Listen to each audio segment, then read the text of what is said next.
Ma'am Shara May. Okay, open natin yung mic mo, Pakilala ka and your name, your background, kailan ka nagsimula rito, anong ginawa ng Live Good sa buhay ng pamilya mo, sa'yo, at sa grupo mo. Okay, it's your time. Okay, okay. Good evening sa lahat. I'm Cesare May Belandres. I'm a full-time medical technologist. I have my own laboratory. And I'm proud to say na itong Live Good is part-time ko lang talaga. Na-reach ko ang platinum parang 30%. 30% lang ang effort ko dito. 70% I owe this to my team. Wow. Grabe, no? So lumalabas part-time and talagang alam niya, no, na because of her group, no, kaya na-reach niya yung kanyang platinum. But of course, Ma'am Shara May, no, hindi ka naman magkakagrupo kung hindi din dahil sa initiative mo na ma-invite at i-offer sa kanila itong napakagandang opportunity. Gusto ko lang itanong, Ma'am, ano yung nakita mo kay Live Good or difference nito sa mga dati mong experience? Sir, ako kasi nagkakanta ko ng ng orientation. Yun lang ang mabibigay ko sa grupo ko kasi I devote myself na mag-start ng free orientation, no. I don't even pati gasolina ba or whatever anywhere. Basta may need ng orientation, pinupuntahan ko. Kasi kung sa direct invites naman, okay lang, may 30 na ako eh. Ang nakita ko lang sa Live Good na palagi kong sinasabi sa kanila is napaka-unique ng system. Kahit sino pa ang mag-question sa akin, kahit hindi ako networker. Actually, ngayon lang ako nag-start. Hindi ako networker ha, pero ito lang ang sabi ko sa kanila. Kahit sino pa, kahit sinong networker ang magtanong sa akin, hindi ako natatakot mag-answer. Ang sabi ko lang is, ang Live Good is, ang nakita ko lang is nakakaiba siya sa lahat ng networking. Kasi ang ano nito is hindi siya ordinary na networking kasi subscription ang design niya. Yun siguro yung pag naiintindihan ng tao na ang prospect yun parang yun sumasali sila kasi naiintindihan nila na yung mga dati na networking na sinalihan nila is syempre kakaiba yung yung style. Ito ang sabi ko lang sa kanila is try nyo ito kasi dito nakita ko talaga dito is yung design ng Live Good is talagang kakaiba talaga. Bakit angat sa iba, no? Opo, Grabe. opo, yun po. Napaka-simple lang po. Yun lang po ang sabi ko sa kanila. Real talk po kasi ako. Kasi I'm not a networker. I'm a full-time medtech. Yun lang ang kasi ang hatak ko sa tao. Kung ako nga na parang ilang oras, ilang percent lang ng time ko in a day, nagagawa ko ang Live Good. How much more kayo na freelancer? Wow, Napakaliit ng tama. network ko. Iisang medtech lang po ang friend ko dito sa Pilipinas. Sabi ko nga sa kanila, tatlo lang ang best friends ko, ay apat ang best friends ko, tatlo lang ang sumali. Kaya ina-encourage ko sila. Kung sa network ang basihan nyo, napakaliit ng network ko compare sa inyo. Kung ako na full-time ako sa laboratory ko, bakit nagagawa ko ang Live Good? Kayo na Wow. freelancer. Ang lapad-lapad ng network nyo, bakit hindi nyo kaya? Yun siguro yung, kasi dito, yun siguro yung humatak sa tao. Kasi ako, real talk ako pag mag-orientation, I don't orient masyado sa technicalities. More on sa real talk ako. Yung kagandahan lang ni Live Good, yung ang pinapaintindi ko sa kanila. Sa technicalities, syempre may kasama ako. Yun ang pinapa-explain ko. Hindi masyado malalim ang alam ko sa Live Good. Ang sure ko lang sa Live Good is napakaganda ng company. Sabi ko, ano nyo lang, kung na-appreciate ko ang Live Good, siguro ma-appreciate rin nila. Ayun. Kailan po kayo sumali sa Live Good? Anong date? Anong month? Okay. Sumali ako dito March 10, pero gabi na yon 11 PM. March 11 ako nag-start. Ayun sabi ko nga sa kanila, kung nasa loob lang ako ng laboratory ko almost 8 hours in a day. As in, hindi ako lumalabas, nasa 4 corners lang ako ng lab ko. Sabi ko, nakapag-generate ako ng income na from March 11 to April And Mm. end ng April, naka Mm. 152,720 ako. Wow. Full time ako na nag-work. Yun ang Wow. sabi ko sa mga tao dito. Bakit kumbaga, ano pa ba ang need ko? Ano pa ba ang need na proof na makita nyo? Pero yung ano talaga, yung pinapaintindi ko lang talaga sa kanila is kakaiba talaga ang design ni Live Good, which is Mm. napakaganda i-take ang risk. Kasi sabi ko, ang dami-daming networking na mga business ang dumaan. Ito lang talaga yung na-appreciate ko ng sobra-sobra. Galing, no? Less than Mm. 2 months, platinum o 1.5, no? Part-time pa yon. Part-time Wow. po. Coach Oo. Fernan, meron akong gustong i-highlight, no? Kasi Sige nga. maraming nagtatanong, no? Sige. Di raw nila kaya si Live Good, ang hirap daw, hindi raw Ayun. sila networker.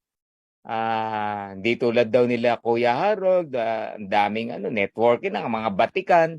O ito po, narinig po natin, no, kay Ma'am Cesare, no? Hindi Mm. sa networker, tapos may full-time job pa. Mm. Okay? So, At konti kaibigan. ang nakita kong reason why she became a platinum. Mm. Number one, alam niyo kung ano? Napansin ko kay Ma'am Cesare, ha? Yung Believe. confident niya sa company. Believe. Yun po. Minsan, kung ano-ano iniisip nating magic to do the business, ang problema lang pala yung how confident you are to share the business. Yes po. Diba? So take note nyo po yung sinabi ni Ma'am, no? Real talk lang. Real talk lang. Okay? So, pero siyempre, pinag-aralan pa rin niya si Live Good. Basic lang naman po si Live Good. Kung everyday kang nakikinig, alam mo na to eh. No, nothing complicated. Sabi nga natin simple and lucrative, di ba? So yung confident napakalaking pong factor. Third, ang Live Good po talaga pag tinrabaho mo talagang magra-rank up ka. Naka-design siya talaga very achievable. Okay? Kaya sa mga namomroblema diyan, wala pa raw siyang recruit, ginawa na raw niya lahat. Ano ba yun? Try to evaluate. Baka naman ang kulang yung sarili mo, hindi mo pa nare-recruit. Di ba? Recruitin mo muna sarili mo. Meaning, ikaw ba kumbinsido talaga na maganda si Live Good, madali ang Live Good, okay si Live Good, kikita ka sa Live Good. Baka yun, wala pa sa utak mo eh. Kaya hindi ka nag-grow, kaya hindi ka makarecruit, kaya hindi ka nagra-rank up. Tama po ba? So yun yung isa, no, sa tingin ko. No? Kaya sana, Well no, said. yun pa lang na sinasabi mo na hindi ka networker, yung confident wala eh. So talagang hindi ka makaka-recruit. Ganun siya. Well said, Coach Okay? Ferds. Oo. Mm. Grabe. Si Sarah May, eto gusto kong marinig sa'yo at sa marinig ng lahat, no? Ano sa tingin mo ang strength ng grupo mo and ano yung regular na ginagawa nyo kaya na-reach mo yung position na yan, yung platinum na yan at nag-gold yung mga iba mong leaders, nag-silver sila. Ano yung regular na ginagawa nyo? Kaya narating mo yan? Okay. First, sir, yung ginamit ko muna yung laboratory ko kasi Monday to Saturday may trabaho kami. Sunday, bakante yung lab. Nag-conduct ako ng 3 series ng orientation sa laboratory ko. Sabi ko nga sa tao, dito muna tayo kahit maliit ang place, imbes na ibayad ko sa place, ipapakain ko sa inyo. Ang ginawa ko lang is 3 sunod-sunod na orientation. And then yung empowerment lang, in-empower ko lang yung mga naunang sumali. Tapos along the way, ang nakita ko lang is yung support. Kasi tama yung sabi mo, sir, pag confident yung nag-i-invite, it radiates naman eh. Pag confident ka bilang tao, magra-radiate yan. Kasi ako, sir, ako talaga, hindi ito sa nagmamalaki. Yun lang ang, kaya nga, ini-invite nila ako mag-orient. Hindi nila kaya pag medyo matiga, medyo ang tao hesitant, tinatawag nila ako. Kasi sabi ko, real talk talaga. Kasi ang sabi ko lang sa tao, napakasimple ng system. Sabi ko, what is 3,000? Ito lang yung palaging sinasabi ko. Sabi ko, what is 3,000? Ang punto ko lang dito is, bigyan mo ng pagkakataon yung 3,000 mo kung saan kadalhin ng 3,000 mo. Ang dami-dami nating lugi na nadaanan. Pero sabi ko, huwag kayong magsara ng door. Kasi yung may mga tama rin na dumarating. Kaya yun ang palagi ko nang sinasabi. Real talk kasi ako, ayoko ng masyadong technical. Sabi ko lang, ang technicalities along the way, matututunan natin yan. Parang profession ko lang yan sa medtech. Yung parang ang machine, matuturo sa amin yan. Pero yung principle behind is nandoon, naka-embed na talaga sa pagkatao mo yun. Kaya sabi ko naman sa mga members ko, be confident lang. Pag ayaw, wag pilitin. Ako, pag ayaw ng tao, sir, hindi ako sumasama ang loob. Nakasmile pa rin ako kasi sabi ko, sir, nakalagay talaga sa utak ko, ngayon hindi ka sumali, pero I bet next day sasali ka talaga. Yun talaga ang pinaka mindset ko. Kung ngayong araw hindi kita napasali, next day talagang 100% mapapasali talaga kita. Yun ang mindset ko. It radiates naman eh. Sabi ko, be confident lang. Kasi ang company natin is napakagaling ng company natin. Wala ditong walang overhyping. Wala tayong tinatago. Wala ditong OA na dapat natin need itago. Dito is napaka-honest lang. Napakasimple ng mga members lang namin. Ang ano ko lang, siguro ang ano ko lang sa mga members ko is yung nag-orient ako anytime. Kahit busy ako sa laboratory, pag tumawag sila ng backup, nandyan ako palagi naka-backup sa kanila. Yun lang talaga. Sabi ko, yan lang ang mabibigay ko sa inyo kasi yan ang way ng papasalamat ko na nag-rank up ako. Nasa sa napakaliit ng kumbaga ng ambag ko na maging platinum. Parang sabi ko nga talagang sinasabi ko 30% lang yung effort ko dito. 70% I owe this sa baba ko. Kasi sila ang nakikita ko eh. Kasi sabi ko pag ang tamang leader naman kasi pag tama yung pagdala mo sa baba mo, talagang talaga sila. Susunod talaga. At ano ko lang man sir, ang mga networkers sa baba sir, yun, ang laki ng utang ko sa kanila. Sila kasi yung mas tinuturuan nila ako kung paano i-strategize. Ako kasi wala man ako sa strategy, wala akong alam yan eh. Ang ano ko lang talaga, siguro it's one way, thankful rin sila na naging apply nila ako kasi ang gift ko lang talaga is to talk. Yun lang siguro ang maambag ko sa kanila. Ito lang siguro ang gift ko, pero yung sa strategy yan, yun, nagpapaturo pa ako sa mga downlines ko. Ang galing, no, Coach Bert? Galing. Nakakatawa, oo. So, Teamwork. may kasama pa rin talagang Coach Bert, no? Sipag, no, action. Kaya narating Saka yung humility. Tingnan niyo mo, Oo, upline, yun ang nagpapaturo sinasabi. sa downline, di ba? Downline niya, oo. Oo, ganun dapat. Excited lang ako, no? Mga ilan nang umaattend sa lab, laboratory Okay. plate nyo pagka nagpe-present kayo. Okay. Hindi naman kalakihan ang lab ko, pero yung first orientation ko, syempre expected mga 20 persons. Wow. Second orientation ko, yun na, medyo nag-50 na. Hindi, second orientation ko, kinulang na yung food namin eh. Na-shock ako, napuno pati hallway. Nagpa-second batch na ako. Ang third orientation ko, yun, parang sabi ko, hindi na, sasabog na ang laboratory nito, kaya bawal na talaga dito. Sabi ko na, wag na. Kaya ang sabi ko na lang, okay, walang problema. Ito, i-devote ko yung time ko. Kahit saan kayo, kahit Jensen or malayo pa sa area ko. Basta ang schedule is tugma lang. Tawagin niyo ako, walang problema. Yes. As in, yun ang maambag ko lang talaga sa downlines ko is yun. Yung time ko talaga, dinidevote ko sa kanila. Galing, no? Buti na di-divide mo yung oras mo.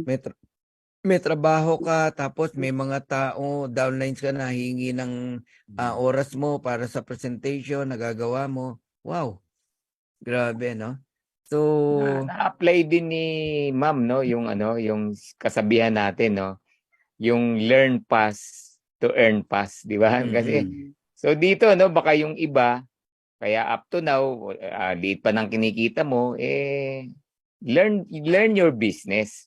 No, Yeah. pag-aralan mo, namnamin mo talaga is yung lahat ng detalye dapat alamin mo. Kasi pag ginawa mo 'yan, mabibuild yung confident mo, kasi kikita ka, yun ang kasunod niyan. 'Di ba? Tama. So baka naman 3 buwan ka na hanggang ngayon hindi ka pa nagpe-present, 'di ba? So kasi hindi po aminin natin, hindi po lahat available sa gabi. Okay? May mga time, may mga cases, umaga may ma-encounter ka, di ba? Kailangan mo mag-present talaga, di ba? O, dapat pag-aralan din po natin. doon kasi dadami ang isang network, no? Yung matuto ka.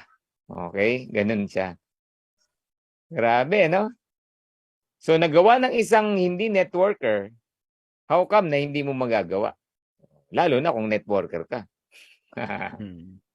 Correct. Yun. Okay, so congratulations. No? Ma'am, saan kayo sa Mindanao? Sorala South Cotabato po. Soxargen Ayun. area. Oo. Pero pag merong presentation sa Gensa, umiikot kayo ng Opo. ganyan. Oo. Good. Okay po. Galing. Tomorrow nga meron. Oo. Yun lang, sir. Ano lang.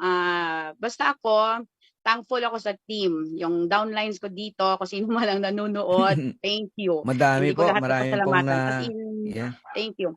Kasi dito, ang promise mo namin, ano lang, hanggat nandito ang Live Good, walang maiiwan sa grupo. Kaya sabi ko, if you want, kung gusto mo ma-establish kita, tawagin mo lang, magtawag ka lang sa amin, i-establish namin ang grupo nyo. Yun lang ang mapapangako namin sa grupo. Kaya ayokong may downline ako na magrereklamo na hindi nakaka-income. Kasi ang importante lang man talaga dito is i-empower mo talaga sila. I-impose mo sa ituturo lang talaga ang Live Good. Yun lang ang mabibigay ko sa grupo ko. Kaya thank you rin po. At least thankful rin ako sa nag-invite sa akin to Ma'am Salve Dime, yung taga Lake Cebu na teacher. This time, magpapasalamat ako sa kanya kasi siya yung nag-invite sa akin. Hindi ako nandito kung wala sa confidence niya na i-invite ako. Thank you rin sa mga downlines ko. Yun lang po ang masasabi ko. Last message po para Opo. sa mga first timer at mga bago na nakikinig. Hindi lang sa downline mo, sa lahat po. Ano po last message mo sa kanila? Ang message ko sa mga papasok pa lang is simple. Nasa pioneering stage tayo. Ito ang palagi kong rin sinasabi sa orientation. Kung ang mga networkers pumapasok na dito, yan, pag pumasok ang isang networker, alam mo na yan. Ibig sabihin yan, may nakita yan na unique. Sabi ko, pioneering ang company. Walang dapat ikatakot kasi ang company natin is the best at saka pioneering. Ang sabi ko lang is dito ko napatunayan talaga ang saying na time is gold. Depende na sa iyo yan kung paano mo. Sabi ko sa mga prospect ko, time is gold dito. Kahit oras lang, napaka-importante dito. Sabi ko, if you want change, sabi ko sa financial mo, kung ano man ang status ng financial mo, kung gusto mo magka-financial breakthrough, why not try dito? What is 3K? Yun ang palagi ko sinasabi. What is 3K? Saan ka dadalhin ng 3,000 mo kung hindi mo pagbibigyan na magbibigay sa iyo ng financial breakthrough? Yun lang po. Wow. Thank Bago you, tayong Sarah May.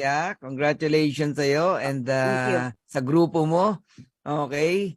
Luzon, Visayas, and Mindanao. Alam ko kumalat na yung grupo mo and masayang-masaya ang mga leaders mo na nandito, no? Sila Desiree, talagang she promote you talaga, no? And ang mga upline mo ay sobrang happy din, no? Sa iyo. Sana makapiling ka namin sa mga presentation na ikaw na yung nagpe-present, no? Kasi yan ang isa sa mga goal natin. So salamat po sa time, ma'am. And by Monday we have recognition, no?